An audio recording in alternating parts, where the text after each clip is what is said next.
हाँ, तो ICICI bank Insta save FD account को लेकर के अपने चैनल पे मैंने अब तक इतने वीडियोस अपलोड कर दी हैं कि अगर आप हर एक वीडियो को देखें तो आप लोगों को इतनी जानकारी तो मिल ही जाएगी इस अकाउंट के बारे में कि कोई आपको आगे से डाउट या फिर क्वेश्चन नहीं रह जाएगा इस अकाउंट से रिलेटेड। लेकिन फिर भी मैं एक बात कहना चाहूँगा कि सभी जो आपकी क्वेरीज़ या फिर क्वेश्चंस आए हैं उन सभी को तो मैंने शामिल नहीं किया हुआ है वीडियोज़ के अंदर, लेकिन जो ज़रूरी सवाल आते रहे हैं और जो जनरल डाउट्स रहे हैं लोगों के उन सभी को मैंने शामिल किया है। तो इतना मैं कह सकता हूं कि जो ज़रूरी जानकारियां हैं वो आप लोगों को वीडियो के अंदर मिल जाएंगे। उन सभी वीडियोस को अगर आप देखेंगे तो आप बहुत कुछ जान सकते हैं इस अकाउंट के बारे में। तो बहरहाल दोस्तों, बात है अपने मुद्दे के ऊपर। तो मुद्दा ये है कि एक तरफ तो मैं आप लोगों को सारी जानकारियाँ दे रहा हूँ इस अकाउंट के बारे में, लेकिन वहीं पर कुछ ऐसे भी लोग हैं जो जानकारी लेते तो हैं लेकिन उल्टा मेरे ऊपर ही जो है कीचड़ उछालते हैं, मेरे को ही ब्लेम करते हैं कि मैंने जो है झूठ बोला है। तो कुछ इस तरह के कमेंट मुझे देखने को मिले तो बहुत ज़्यादा मुझे अफसोस हुआ। तो मैंने सोचा कि एक वीडियो बनाता हूँ। वैसे ये वीडियो बनाने का मेरा कोई मूड नहीं था, लेकिन मुझे ज़बरदस्ती ये वीडियो बनाना पड़ रहा है सबूतों के साथ आप लोगों को दिखा सकूँ कि मैं कैसे जो है झूठ बोल रहा हूँ। तो अभी भी कुछ ऐसे डाउट्स हैं इस अकाउंट को लेकर के। तो डाउट ये है कि जो ICICI बैंक का ये इंस्टा सेव एफडी अकाउंट है, इसमें मैं पता है कि मिनिमम 10,000 की एफडी करनी होती है मिनिमम 1 ईयर के लिए, यानी कि 1 साल के लिए आपको 10,000 की एफडी करनी है। तो इसमें आपको कोई अलग से बैलेंस मेंटेन करने की ज़रूरत नहीं पड़ती, यानी कि एक तरह से कह लीजिए कि ज़ीरो बैलेंस अकाउंट अगर आपने इसमें जो 10,000 की एफडी करा रखी है तो। लेकिन दोस्तों, ये जो शर्त है कि 1 साल के लिए कम से कम आपको 10,000 की एफडी करानी है, इससे लोग ये समझते हैं कि 1 साल के बाद जो है हम अगर एफडी विड्रॉल कर लिया, यानी कि एफडी मैच्योर हो गई, उसको हमने विड्रॉल कर लिया, तो अब हमें कोई जो उसमें एफडी नहीं करानी होगी, कोई अलग से बैलेंस भी मेंटेन नहीं करना होगा, पूरी तरह से ये ज़ीरो बैलेंस अकाउंट होगा। मतलब कुछ ऐसे जो है सोच रहे हैं। तो मैंने सोचा कि इस पर एक वीडियो बनाऊँ, और जो मैंने अपनी पिछली वीडियोज़ के अंदर ही बता दिए हैं इन सब के बारे में, वो मैं आप लोगों को फिर से इस वीडियो के अंदर बताऊँ, वो भी सबूतों के साथ में। तो आप लोगों को फिर से एक बार मैं बता देना चाहता हूँ कि इसमें आपको जो है 10,000 की एफडी करनी होती है। आपको पता होगा कि जैसे आप अकाउंट ओपन करते हैं आपको 3 महीने का टाइम मिलता है। 3 महीने के अंदर अंदर आपको 10,000 की एफडी करनी है, 1 साल के लिए, कम से कम 1 साल के लिए आपको करनी है। उसके बाद जो है जब 1 साल उसका पूरा हो जाता है, आप एफडी विड्रॉल कर लेते हैं, तो फिर से आपको वही 3 महीने का टाइम मिल जाता है, यानी कि आपको फिर से एफडी करनी है। तो ऐसे ही ये सिलसिला चलता रहेगा, यानी कि जब आप उसको जो है चाहे एफडी ब्रेक करें या विड्रॉल करें, आपको दोबारा से एफडी करनी पड़ जाएगी। तो एक तरह से कह लीजिए कि इसमें हमें 10,000 रुपये बैलेंस रखना ही रखना है, यानी 10,000 रुपये इसमें एफडी करके रखना ही रखना है। जैसे हम एक रेगुलर सेविंग्स अकाउंट में 10,000 रुपये बैलेंस मेंटेन करते हैं, वैसे यहाँ पे हमें 10,000 की एफडी करके रखना है।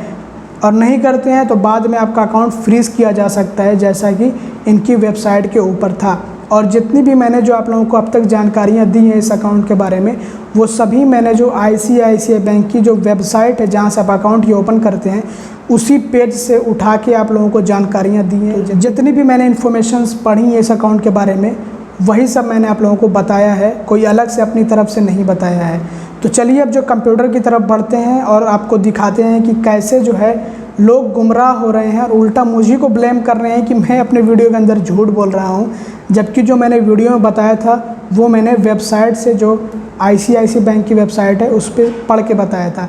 तो चलिए जो अब ICICI बैंक की वेबसाइट पे चलते हैं और देखते हैं कि जो एफडी होती है इसके बारे में हमें क्या जानकारी देखने को मिलती है। हाँ, तो जैसा कि आप यहाँ पे देख पा रहे हैं कि मैं जो इस वक्त ICICI बैंक की वेबसाइट के ऊपर हूँ। ये इसका जो है लिंक है, मैं और आप लोगों को डिस्क्रिप्शन में लिंक भी दे दूँगा। तो जैसा कि लोग कह रहे हैं कि जो इंस्टा सेव एफडी अकाउंट है उसमें 1 साल के लिए एफडी करना होता है, बस 1 साल जैसे पूरा हो जाता है एफडी विड्रॉल कर लीजिए, उसके बाद ज़ीरो बैलेंस अकाउंट हो जाता है। और मैंने ये बताया कि नहीं, आपको 3 महीने के अंदर दोबारा से एफडी करनी होगी। तो लोग ये कह रहे हैं कि मैं झूठ बता रहा हूँ, गलत बता रहा हूँ, झूठ बोल रहा हूँ। तो चलिए देखिए, आप ये FAQs जो हैं यहाँ पे आप पढ़ सकते हैं कि क्या होता है कि अगर हम जो है 3 महीने के अंदर अंदर जैसे हमारा अकाउंट ओपन हुआ एफडी नहीं करते हैं, या फिर मैच्योरिटी डेट जो है पूरी हो गई तो हम एफडी नहीं करते हैं, तो क्या होगा। मैच्योरिटी डेट यानी कि 1 साल अगर पूरा हो गया तो आप यहाँ पे पढ़िए कि आपका अकाउंट बंद किया जा सकता है, साफ साफ लिखा हुआ है। और मैं इसी के अकॉर्डिंग जो भी बता रहा हूँ आपको बता रहा हूँ। अभी आगे भी आप लोगों को कुछ ऐसी डिटेल्स दिखाने वाला हूँ। और यहीं पे आपको एक और सवाल देखने को मिलता है कि अगर हम अपनी एफडी विड्रॉल कर लें या फिर उसको रिन्यू ना करें, मतलब कि 1 साल कंप्लीट हो गया, उसको रिन्यू नहीं किया तो क्या होगा। तो ये देखिए कि एफडी टर्म पूरा हो जाने के बाद जो है हमें एक दोबारा से फिर से एफडी ओपन करनी होगी 3 महीने के अंदर अंदर, तभी हम जो एंजॉय कर सकते हैं नो बैलेंस कमिटमेंट बेनिफिट जो आपको मिलता है 0 बैलेंस रखने का, उसका आप फ़ायदा उठा सकते हैं। यहाँ पे साफ साफ लिखा गया है FAQs के अंदर, और इसी के अकॉर्डिंग मैं आप लोगों को जानकारी दे रहा हूँ। तो जैसा कि आप लोगों ने दोस्तों देखा कि ये जो एफडी है ये हमें करके ही रखनी होती है। जैसे हमने अकाउंट ओपन किया, 3 महीने का टाइम मिलता है, 3 महीने के अंदर अंदर हमें एफडी करनी है। और इसी तरह से जब वो एफडी मैच्योर हो गई तो मैच्योर होने के बाद अगर हमने उसको विड्रॉल कर लिया, रिन्यू नहीं कराया, तो फिर से हमें जो 3 महीने का टाइम मिलता है, 3 महीने के अंदर अंदर हमें एफडी करनी पड़ जाएगी।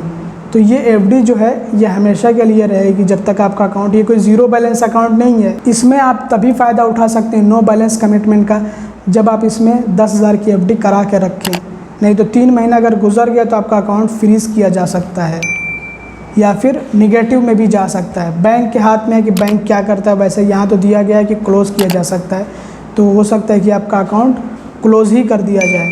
तो बेहतर है कि आप इसके बारे में अच्छे से पहले समझ ले, जान ले। ब्रांच में अगर आप जाएंगे तो हो सकता है कि ब्रांच में कुछ ऐसे भी लोग मिल जाएं जो आपको सही से बता ना पाएँ, लेकिन अगर आप कस्टमर केयर से पूछें, अगर आप इनके फ़ोन बैंकिंग को कॉल करके पूछें तो वहाँ से आपको सही से इसके बारे में जानकारी मिल जाएगी। क्योंकि मेरे ब्रांच वाले खुद वो जो है इस अकाउंट के बारे में नहीं जानते, तो इसलिए जो है बचें अफवाहों से। और जो आप पढ़ते हैं उनकी वेबसाइट के ऊपर वो सही होता है, उसमें कोई गलत चीज़ नहीं होती है। अगर आपको वीडियो पसंद आती है तो लाइक कर दीजिएगा, चैनल को सब्सक्राइब कर लीजिएगा।